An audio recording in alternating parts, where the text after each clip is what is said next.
La paz de Dios sea para con tu vida y tu hermosa familia. Qué lindo poder compartir juntos la palabra del Señor. Te animo por favor que abramos nuestras Biblias en la segunda carta de Pedro, capítulo 1, verso 3. Amén. Y continuamos semana a semana por mandamiento del Espíritu. Amén.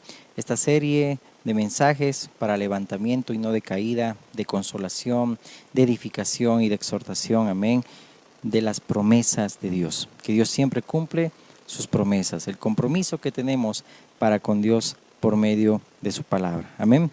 Dice la palabra del Señor así: como todas las cosas que pertenecen a la vida y a la piedad nos han sido dadas por su divino poder, mediante el conocimiento de aquel que nos llamó por su gloria y excelencia, por medio de las cuales nos ha dado preciosas y grandísimas promesas, para que por ellas llegases a seis participantes de la naturaleza divina, habiendo huido de la corrupción que hay en el mundo a causa de la concupiscencia. Vosotros también, poniendo toda diligencia, por esto mismo añadid a vuestra fe virtud, a la virtud conocimiento, al conocimiento dominio propio, al dominio propio paciencia, a la paciencia piedad, a la piedad afecto fraternal y al afecto fraternal amor, porque si estas cosas están en vosotros y abundan, no os dejarán estar ociosos ni sin fruto en cuanto al conocimiento de nuestro Señor Jesucristo. Vamos a orar. Dios y Padre bueno, en el nombre de Jesús te agradecemos por este tiempo, Señor. Gracias, mi Dios amado, por tu amor, por tu gracia, por la oportunidad que nos das de poder, Señor, estudiar juntos tu palabra, de poder, Señor, ser nutridos por ti, Señor, de recibir el alimento diario, mi Dios, que sostiene, Señor, nuestras vidas, porque no solo de pan vive el hombre, sino de toda palabra que sale de tu boca, Dios. Te pedimos que tu Espíritu Santo sea quien nos lleve y nos guíe, Señor, a toda verdad, nos lleve, Señor, a ti, Cristo, y que este tiempo, Señor, podamos juntos, Señor amado, y todo aquel que escuche el mensaje, mi Dios, sea levantado, edificado, Señor, mi Dios, y también animado, exhortado, Señor amado, en tu palabra, mi Dios, para caminar como quieres que caminemos. En el nombre de Jesús. Amén. Como dijimos, semana a semana ya estamos espigando esta serie de mensajes que Dios siempre cumple sus promesas. Amén. Las promesas de Dios que ahora dice que en Él son sí y en Él amén para su gloria. Y esos mensajes nos van a ayudar a no despegar nuestra mirada de Jesús, el autor y consumador de nuestra fe, y entender y conocer a Dios, que Él cumplirá todo lo que Él ha prometido, todo lo que estaba prometido y escrito en la ley, en los salmos y los profetas, pues el cumplimiento lo fue y lo es Cristo. Pero en ese sentido, en el Espíritu también, ahora como hijos de Dios, como dice aquí la palabra, y el apóstol Pedro lo decía, por medio de grandísimas promesas hemos llegado a ser participantes de la naturaleza divina de Dios. Es decir, ahora tenemos la vida misma de Dios, que es en griego la vida zoe, la misma vida de Dios, para que podamos agradarlo. Y es triste cuando como hijos de Dios no esperamos en las promesas del Señor. Dios es paciente, no retarda su promesa como muchos lo tienen, dice, por tardanza. Es paciente para que todos procedamos al arrepentimiento. Dios quiere que así como hemos recibido sus promesas y hemos sido bendecidos con toda bendición espiritual en las regiones celestiales en Cristo, nosotros no estemos solamente cruzados de brazos, sino como dice aquí la palabra, seamos diligentes. Y eso dice, no nos va a dejar estar ociosos ni sin fruto, sino vamos a ir conociendo más al Señor, conociendo cuál es su voluntad y su propósito en todo lo que está aconteciendo. Amén. Entonces estos mensajes nos ayudan a que podamos también levantarnos, amén, y no seamos como cristianos que lo tienen todo, pero actúan como si no lo tuvieran nada, que tenemos todas las riquezas en Cristo, pero estamos sentados en bancas de oro y vivimos como mendigos, o teniéndolo todo, pues nos quejamos, sabiendo que el Señor nos ha hecho ricos, amén, espiritualmente hablando, para que podamos nosotros también vivir a Dios y no estar en desesperanza, más al contrario, en esperanza, amén. Así que el Señor es fiel y Él lo que promete lo cumple. Así que es bueno que entendamos también todo esto. Y hoy vamos a ver una promesa, amén, que ya desde la semana pasada el Señor pues fue poniendo ya en el corazón de ir viendo esas coronas que menciona la palabra del Señor, que dice la palabra que son promesas, lo que Dios ha prometido para los que lo aman. Dios ha prometido también para aquellos que también aman su venida. Y en ese sentido, acompáñame rápidamente a la segunda carta a Timoteo, capítulo 4. Hoy vamos a ver la corona de justicia. Amén. Leamos primero y después desglosamos esta promesa, amén, que sea de edificación para nuestras vidas.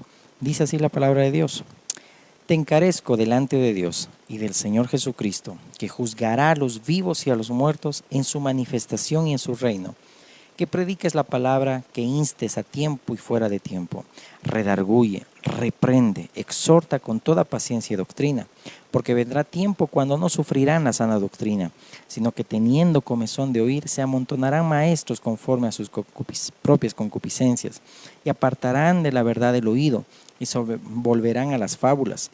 Pero tú, le está hablando Pablo a Timoteo, tú sé sobrio en todo, soporta las aflicciones, haz obra de evangelista, cumple tu ministerio, porque yo ya estoy para ser sacrificado y el tiempo de mi partida está cercano. He peleado la buena batalla, he acabado la carrera, he guardado la fe. Y aquí está la promesa. Por lo demás, me está guardada la corona de justicia, la cual me dará el Señor juez justo en aquel día, y no solo a mí, sino también a todos los que aman su venida. Ya la semana pasada habíamos visto la corona de la vida, amén, que está en Santiago 1:12, amén, que habíamos visto que la vida, amén, aún es un don de Dios y Dios concede a quienes han sido capaces de soportar fielmente las pruebas y tribulaciones en la tierra. Pero esto no habla de que va a haber ciertos premios, regalos para unos y para otros no, pero también en parte hay que conocer que Dios es galardonador, amén. Dios va a ser quien también va a premiar a muchos, pero esto va enfocado, y Pablo mismo lo dice aquí, no solo a mí, sino a los que aman su venida, es decir, esto es para todos aquellos, y vamos a ver el enfoque, para aquellos que también viven la verdad, viven a Dios. Y esa corona de la vida que habíamos visto la semana pasada es para aquellos que solo Dios produce en ellos de soportar las pruebas, soportar las aflicciones, soportar las tribulaciones. Por eso ahí dice, bienaventurado el varón que soporta la tentación, porque cuando haya resistido la prueba recibirá la corona de vida que Dios ha prometido a los que le aman.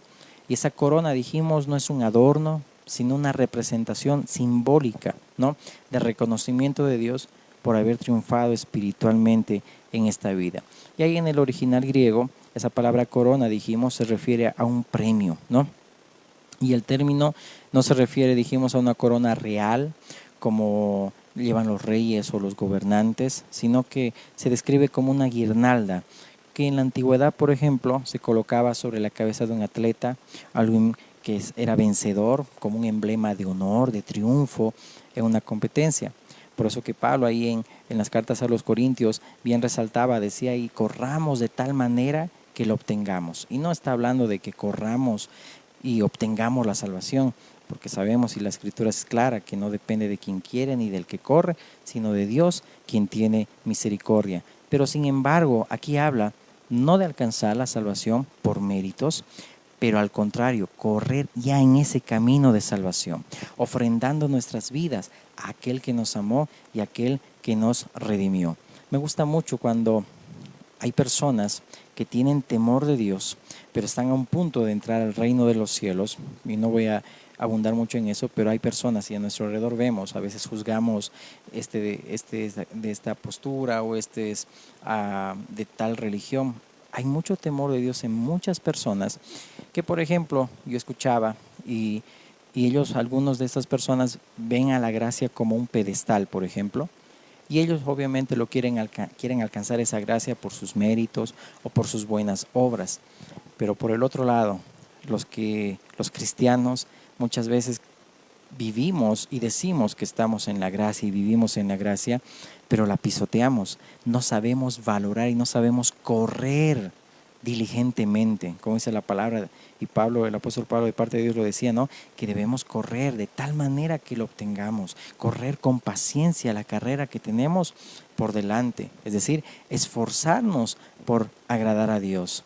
Pero muchas veces esa gracia, que muchos lo ven como a un pedestal, deberíamos verlo también de la misma manera, no porque debemos esforzarnos en alcanzar la salvación por nuestras obras. Por medio de Cristo, su justicia es imputada ya para nosotros, pero nosotros pisoteamos la gracia y no nos esforzamos por ir caminando en ese camino de la salvación, y valga la redundancia.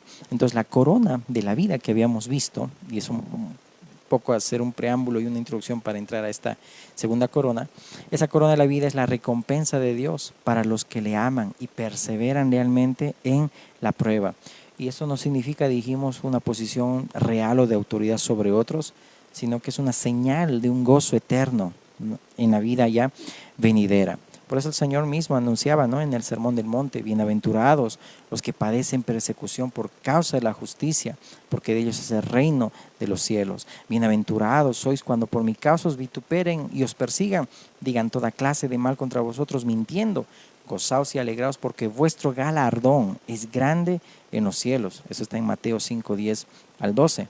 Entonces, cuando afrontamos pruebas, tribulaciones, podemos soportarlas para la gloria de Dios, confiando que todo ello obra para bien para aquellos que lo aman. Por eso en esta versión de Santiago 1:12 dijimos, y lo dice: dichoso el hombre que soporta la prueba con fortaleza, porque al salir aprobado, porque Dios en medio de toda situación, circunstancia, sufrimiento, en un mundo caído que es inevitable por causa del pecado, todo eso obra para bien. Por eso Pablo bien lo decía en la carta a los Romanos: nos gloriamos en las tribulaciones, porque esto produce paciencia, produce carácter cristiano, produce fe, produce esperanza. Amén. Entonces, cuando ya somos aprobados, recibirá como premio la vida. Mira, ya no lo dice como corona esta versión, sino dice como corona, dice ahí como premio la vida, que es la corona que Dios ha prometido a los que lo aman.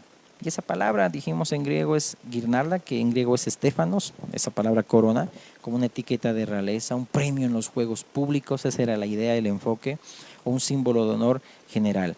Y al decir vida, se está hablando de Zoe, es decir, la misma vida de Dios. Por eso que esto no es para unos, sino para todos los hijos de Dios. Amén. Y las promesas de Dios son para los hijos de Dios. Amén.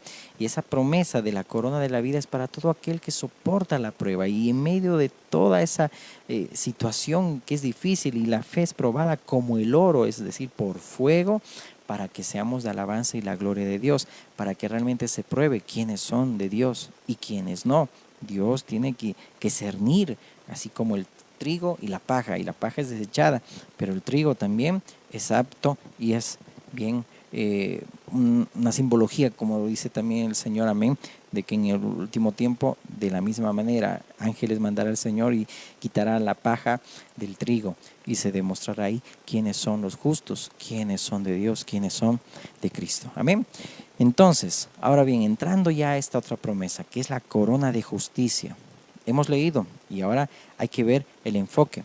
Que aquí vemos, por ejemplo, que Pablo está comisionando a su hijo espiritual Timoteo y le está recordando a él que Pablo mismo vivía delante de Dios, es decir, daba testimonio de vivir a Dios.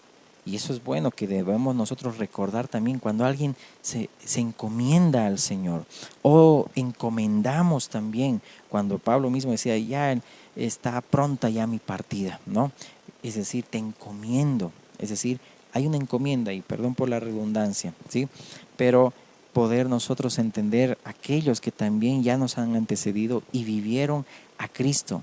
Y aquí Pablo mismo está diciendo: ¿por qué sería tan difícil proclamar la palabra de Dios? Porque dice que iban a venir tiempos cuando las personas no tolerarán la sana doctrina. Ese término de sana doctrina también en griego hace mención a higiene, es decir, a sano, ¿no? Cuando se dice sana doctrina se habla de la misma palabra pura de Dios, ¿no? Y eso enfatiza Pablo también en las epístolas pastorales, ¿no? Entonces estas personas se volverán, dice, a fábulas. En griego esa palabra es mutos, que significa mitos, ficciones, historias mal interpretadas, es decir, como una antítesis de la verdad. Y solamente para ver unos cuantos pasajes para que podamos entender por qué no iban a tolerar la palabra, la sana doctrina, porque hay muchos en ese entonces como en este tiempo también falsos maestros y falsas doctrinas. Por ejemplo, 1 Timoteo 1:4 dice: ni presten atención a fábulas y genealogías interminables que acarrean disputas, más bien que edificación de Dios, que es por fe. Así te encargo ahora. A otro texto también ahí en la misma carta, en el capítulo 4, verso 7, dice: desecha las fábulas profanas y de viejas, ejercítate para la piedad. Wow. ¿no? Fábulas, ¿no? Cuentos de viejas. También ahí en Timoteo, o mejor dicho en Tito 1:14, dice la palabra, no atendiendo a fábulas judaicas ni a mandamientos de hombres que se apartan, dice ahí, de la verdad. Y la segunda carta de Pedro también, por favor, capítulo 1, verso 16, dice, porque no os hemos dado a conocer el poder y la venida de nuestro Señor Jesucristo siguiendo fábulas artificiosas, sino como habiendo visto con nuestros propios ojos, dice ahí, su majestad. Entonces aquí vemos toda una gama de falsos maestros y cada uno con un énfasis ligeramente diferente o novedoso, se puede decir, ¿no?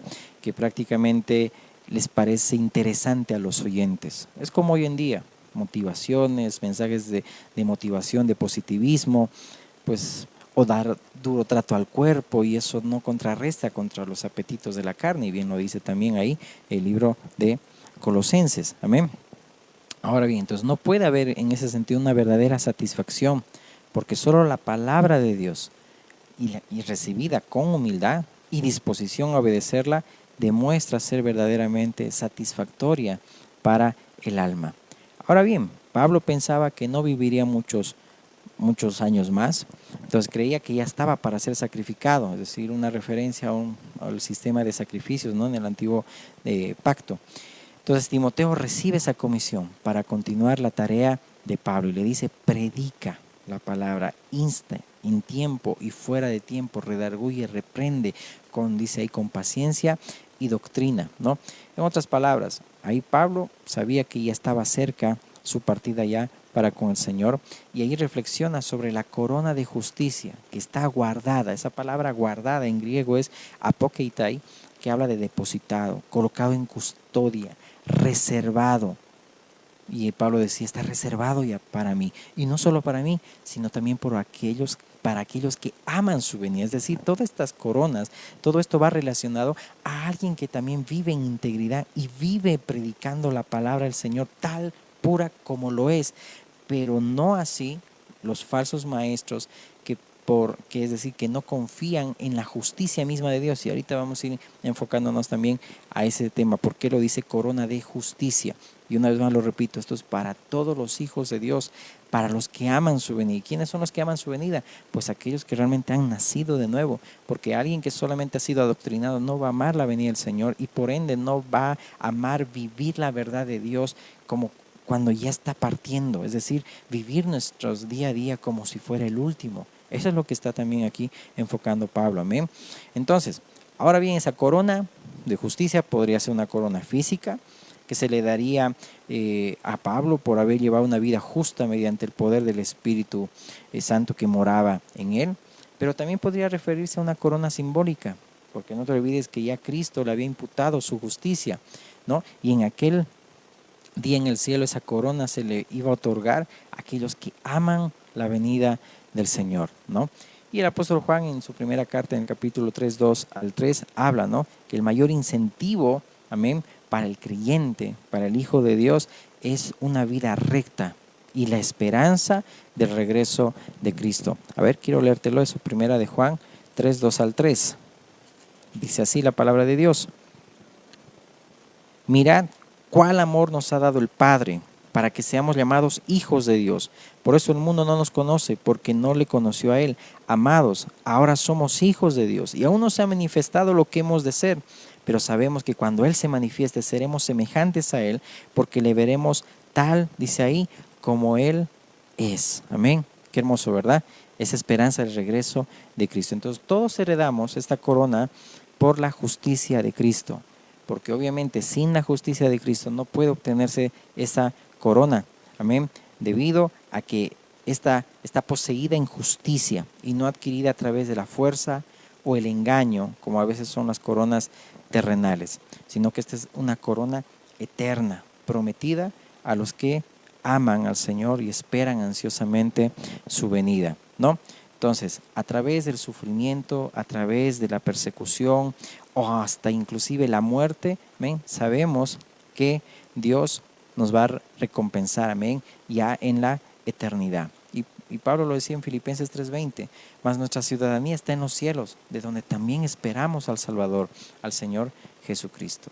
Entonces esta corona no es para aquellos que dependen de su propia justicia, es decir, una actitud que crea solamente arrogancia, orgullo y no un deseo de estar con el Señor. Y estamos contrastando los que viven la verdad y los que también se guían por los falsos maestros. Entonces los que aman al Señor son, como lo recomienda aquí Pablo a Timoteo, los que dependen de los méritos de Cristo y predican fielmente la palabra y viven la palabra. Por eso dice ahí, no te encarezco, ¿no? Que prediques, cumple, Timoteo, tu ministerio. Y el libro de Romanos, esta carta a los Romanos, tan preciosa que lo estamos viendo diariamente por gracia de Dios en los devocionales, lo estamos estudiando, ahí nos muestra, ¿verdad? Desde ya el primer capítulo, que todos nosotros, incluyendo nuestros hijos, estamos bajo la sentencia de Dios, ¿no? Pablo ahí mismo dice, ¿no?, que nadie será salvo o justificado por las obras, dice ahí, de la ley. Ningún ser humano va a ser justificado delante de Dios por las obras de la ley, porque por medio de la ley, dice, es el conocimiento del pecado. Las obras de la ley habla de que nadie puede obedecer la ley cabalmente, solo Cristo lo hizo para favor nuestro, amén. Por eso que por ese camino nadie va a ser justificado y todos estamos perdidos. Pero ahí mismo en esa carta también a los romanos habla de que también cuál es la esperanza que nosotros esperamos, es decir, ahora hacia dónde corremos, ¿no? Y ahí habla, ¿no? Hay un cambio de ángulo, que ahora ya, aparte de la ley, dice ahí, se ha manifestado la justicia de Dios. Esa palabra aparte significa, en otras palabras, en otra categoría, es decir, hace notar que la ley hace mostrar la justicia de Dios. Y esto no es algo nuevo que está hablando Pablo, que está enfatizando en esa carta, por ejemplo, el Evangelio de Jesucristo, ¿no? Porque no hay nada nuevo debajo del sol, sino que enfatiza que esa justicia de Dios ya ha sido testificado ya por la ley y los profetas, es decir, que ya existía desde antes, no ha sido un invento de Pablo ni de nadie, ¿no? Sino que desde la ley había dado testimonio, se había dado testimonio de la justicia de Dios por la fe. Nadie puede mezclar, nadie puede decir yo obedezco la ley y también obedezco la gracia, y la ley claramente de Dios dice que no podemos nosotros hacer mezclas, ¿no? Es decir, si es un poco de méritos y un poco de lo que hago, entonces ya no es gracia, ¿no? Y te animo a que puedas también, tú que escuchas, leer esta carta a los romanos, ¿no? Entonces ahí se enfatiza, ¿no?, sobre los legalismos, sobre las obras, los méritos, que eso no nos alcanza un favor ante Dios, porque hasta los demonios, dice ahí, creen y tiemblan, ¿no? Y muchas veces nosotros no lo hacemos, ¿no? Entonces en la cruz ya el Señor toma nuestro pecado y nos da su justicia, ¿no? De modo que cuando ya nos presentamos delante de Dios, es como que Él nos dice, nunca pecaste, sino que viviste con la justicia que yo, es decir, esperar a que vivieras. Y esas son las buenas noticias, por eso es el Evangelio, ¿no? Y a través de la fe somos justificados gratuitamente por su gracia. Y su gracia es un favor inmerecido, ¿no? Entonces la corona de justicia no tiene que ver con nuestra justicia propia, sino con la justicia de Cristo. Todos aquellos que han sido justificados por la fe por medio de la gracia, amén, gratuitamente, en otras palabras, ¿no? Y ese término justificados, pues estamos viendo la corona de justicia y hay que ver esos significados. El término justificados habla de un término legal, que significa que han sido absueltos de la culpa y los cargos presentados como resultado del pecado. Es decir, que Dios declara que estos creyentes ahora son justos. Y esa carta a los romanos habla que ya Cristo, dice, fue propiciación, que en griego hace mención a expiación, ¿no? Propiciatorio, es decir, un sacrificio de reconciliación. Y eso se recordaba, ¿no?, en el día de la expiación de Yom Kippur, cuando pues sobre el propiciatorio pues se ponía también ahí el sacrificio y se expiaba y se perdonaba, en otras palabras, los pecados. Y esa propiciación habla de, o la idea es de apaciguar o satisfacer. Y la muerte de Cristo satisfizo la justicia divina y evitó la ira de Dios hacia los pecadores. Entonces, el medio aplicado en el acto de propiciatorio de Cristo fue el derramamiento de su sangre, su muerte en la cruz. La naturaleza santa de Dios requería un sacrificio y Él mismo lo proporcionó a través de su Hijo. Entonces, ya culminando en este sentido de esta promesa, dice ahí, ¿no? Predica.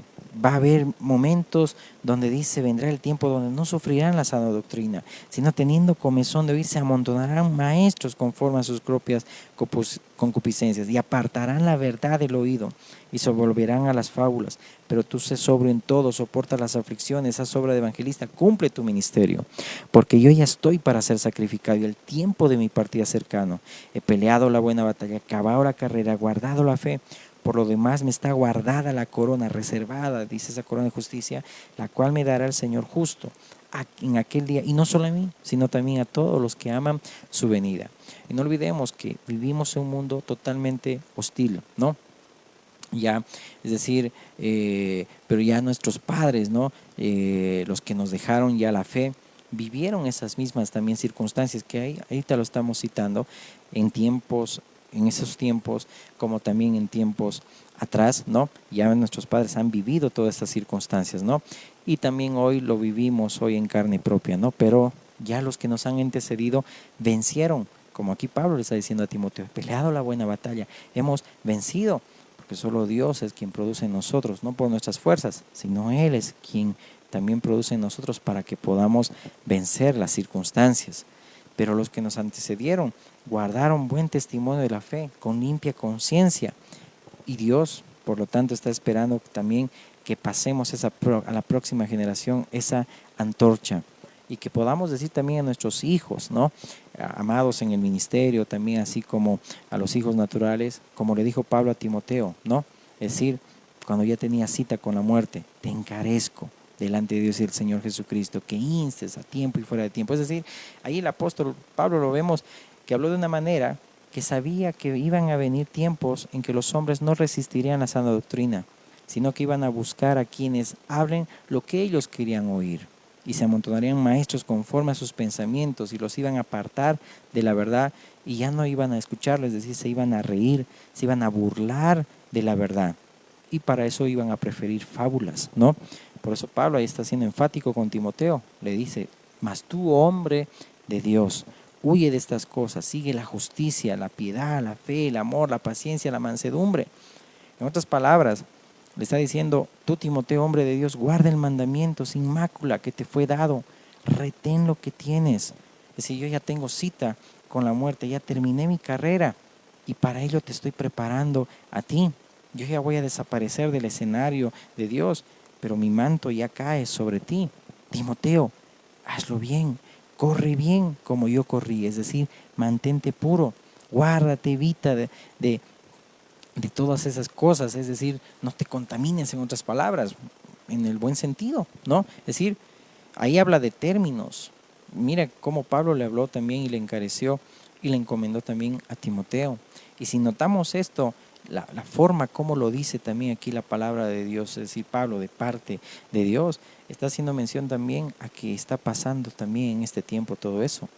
Vemos hombres amadores de sí mismos, avaros, vanagloriosos, soberbios, blasfemos. Eso dice en el capítulo 3, verso 2, ¿no? Dice también, debes saber esto, que los postreros días vendrán tiempos peligrosos, porque habrá hombres amadores de sí mismos, ávaros, vanagloriosos, soberbios, blasfemos, desobedientes a los padres, ingratos, impíos, sin afecto natural, implacables, calumniadores, intemperantes, crueles, aborrecedores de lo bueno, traidores, impetuosos, infatuados, amadores de los deleites más que de Dios, que tendrán apariencia de piedad, pero negarán la eficacia de ella. A estos evita. Desde un capítulo anterior y más antes, ya le está encareciendo y encomendando también Pablo a Timoteo. Si ahí notamos esto, ¿verdad? Y hoy más que nunca, el énfasis de aquellos que solo predican fábulas, es decir, y van apartándose de la verdad solamente para agradar a los oídos de los oyentes, el énfasis no es Dios, porque el hombre se ha olvidado, ¿no?, de Dios prácticamente. No reconoce su posición, que son criaturas, ¿no?, y que se deben a su creador. Entonces, amadores de sí mismos. Luego también lo segundo vemos, dice, es la avaricia, el amor al dinero, que hoy día todo se hace ya por interés, por una búsqueda constante de ganancias. ¿Cuánto es mi parte en esto? ¿Cuál es mi beneficio? ¿Qué gano yo? Entonces Dios espera, amados, y tú que oyes esta palabra del Señor, Dios espera que nos levantemos, con una postura firme, determinada. Porque si no tenemos esta postura, pues no vamos a permanecer en el sentido de ir en la verdad. Dios quiere que doblemos nuestras rodillas delante del Señor, y la palabra nos advierte y nos manda que nos apartemos de los hombres que usan, dice ahí, la piedad como fuente de ganancia. Pues dice ahí, usan la fe, ¿no? Trafican, en otras palabras, con la palabra. Y hoy se necesita más que nunca, pues, esos látigos, ¿no? Que Jesús tomó para sacar a los cambistas del templo. No consiguió un látigo, dice la palabra que él mismo hizo un látigo, ¿no? Y el celo de mi casa me consume, ¿no? Y ahí se cumplió también la palabra como dice también ahí la escritura, ¿no? Entonces, esto requiere de hombres de Dios, comprometidos con la verdad, que no aman una posición, ¿no? Y no aman un interés personal, sino que prácticamente quieren agradar a Dios, ¿no? Es decir, no demandan ser hombres que sean populares, no, sino aman sobre todo más a Dios que al mundo y sus engaños, porque el tiempo así lo requiere, ¿no? Entonces notemos ahí, ¿quiénes son entonces los que aman su venida? ¿Quiénes son los que predican la palabra, instan en tiempo y fuera de tiempo? Es decir, hablan a Dios, de Dios con exactitud, así como lo decía también Dios a los amigos, entre comillas, teólogos de Job. Ustedes no hablaron con exactitud de mí. Imagínate, muchas veces podemos perder el tiempo estando asumiendo una posición de Dios, juzgando, condenando, haciendo esto y el otro, cuando ese no es el espíritu de Cristo. Por eso, acuérdate cuando Cristo les decía a los Boanerges, ¿de qué espíritu sois? El Hijo del Hombre no vino para condenar ni perder las almas, sino para salvarlas. Entonces, ¿qué estamos haciendo hoy en día? ¿Amamos al Señor? ¿Estamos comprometidos con su palabra? ¿O solamente queremos escuchar lo que queremos oír y no realmente escuchar lo que necesitamos realmente oír, que es la palabra del Señor? No te desvíes ni izquierda ni derecha, no te vayas por fábulas judaicas, no te vayas por cuentos de viejas, no te vayas por esto y el otro. Es decir, aférrate a la verdad, a la palabra. Amén, aferrémonos a los méritos de Cristo, la justicia de Cristo que ha sido imputada ya a favor nuestro. Amén, y que por gracia somos salvos por medio de la fe, pero esto significa que corramos en ese camino de la salvación.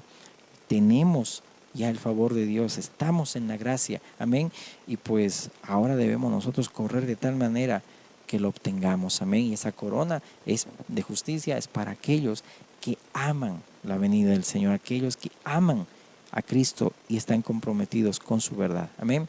Vamos a orar. Padre bueno, te agradecemos por tu palabra, por este tiempo que nos has regalado, Señor. A ti sea la gloria por todo. Bendice a mis hermanos, a cada uno que aquellos, Señor, y aquellas que han escuchado, Señor, tu palabra, este mensaje. Bendice sus vidas, Señor. Guarda sus corazones, sus pensamientos, Señor, y ayúdanos a amar tu venida, a amar la verdad, Señor, y estar comprometidos contigo, Señor, así como tú encomendaste, mi Dios, a Pablo, Señor, a Timoteo, mi Dios, en el nombre de Jesús. Amén, amén y amén. Que Dios te bendiga.